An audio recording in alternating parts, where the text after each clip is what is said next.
కాదు కదా, కనీసం చిన్న మొక్కను కూడా నువ్వు పీకలేవు. మొన్న నువ్వు ఆ నాగపణి కలిసి సీతాఫలాల మధ్యలో చందనం చెక్కలు పెట్టి లారీని అడవి దాటించాలని నాకు దొరికిపోయారు. ఆ విషయం గురించి వార్నింగ్ ఇద్దామని వచ్చాను. ఏం మాట్లాడుతున్నావు? దానికి నాకు సంబంధం ఏంటి? నువ్వే చెప్పావుగా నీ ఆటలన్నీ ఈ అడవిలోనే అని. ఇంకోసారి పొలాలని భూములని ఈ అడవిలో కానీ ఈ గిరిజనులతో కానీ పెట్టుకున్నావో ఆ నాగపణి చేసే వెధవ పొలంలో నీకు వాటా ఉందని చెప్పి లోపలతో చేస్తాను. ఫైన్ కింద నీ ఆస్తికి ఫుల్ స్టాప్ పెట్టేస్తాను. జాగ్రత్త.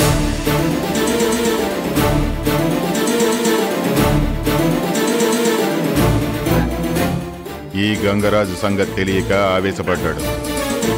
నిజం తెలిస్తే వాడే చల్లబడతాడు, మెల్లగా జారుకుంటాడు.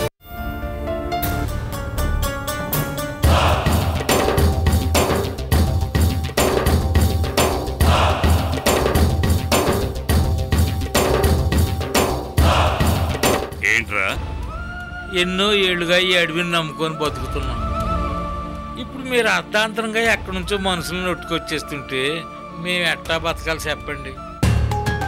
అందుకే మా నోటికాడు కూడి తీయబాకండి అయ్యా అని మిమ్మల్ని బెతిమలాడడానికి వస్తున్నాం బాబు. ఏమిటేమిటి నీ నోటికాడ కూడు తీసుకొని తినడానికి మా అయ్యగారు ఏమైనా తినడానికి తిండి లేక రోడ్డు మీద తిరిగే ఎదవలా కనిపిస్తున్నాడా?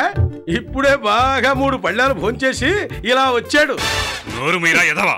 అది వాడి ఉద్దేశం అండి.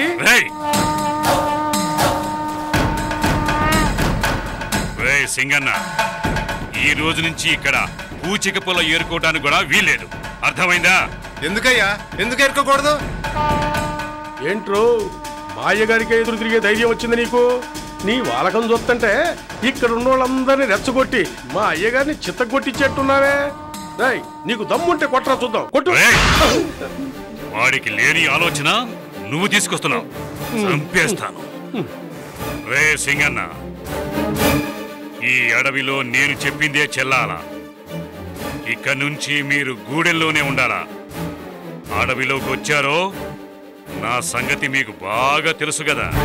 తెలుసు బాబు, కానీ సావైనా బతుకైనా మాకే అడివే కదా బాబు. కొంచెం మా బతుకుల గురించి ఆలోచించు బాబు. ఏంటి ఆలోచించాలా?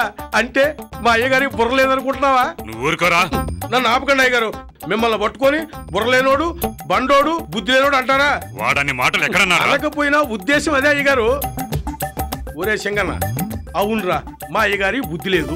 ఆ సంగతి నీకే కాదు ఊరందరికీ తెలుసు. అంత మాత్రాన ఆయన పట్టుకొని మా అయ్యగారి బుద్ధి లేదు అంటే ఊరుకోవడానికి నేనేమన్నా చవటనుకున్నావా?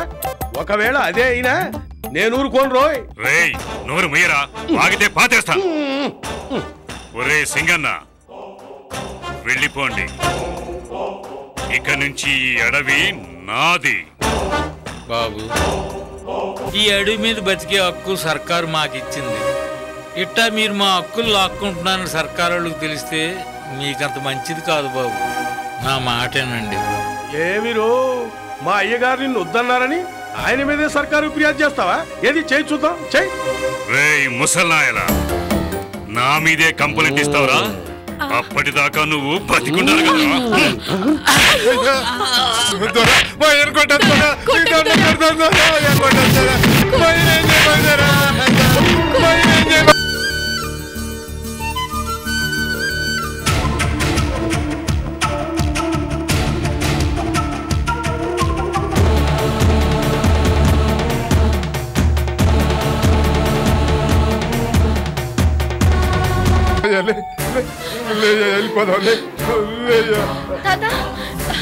ఏమైంది తాత? అమ్మ చంద్రిక, ఆ సాంబయ్య గారి మనుషులు కొట్టిపోయినారమ్మా. ఎందుకని? ఏం లేదమ్మా, కూలీకని పక్కూరు నుంచి మనుషుల్ని పిలుచుకొచ్చాడమ్మా. మనల్ని కూలీకి వద్దన్నాడు. మరి అడవిలో మేము ఎట్టా బతకాలి దొరా అని అడిగాను తల్లి. అదే నేను చేసిన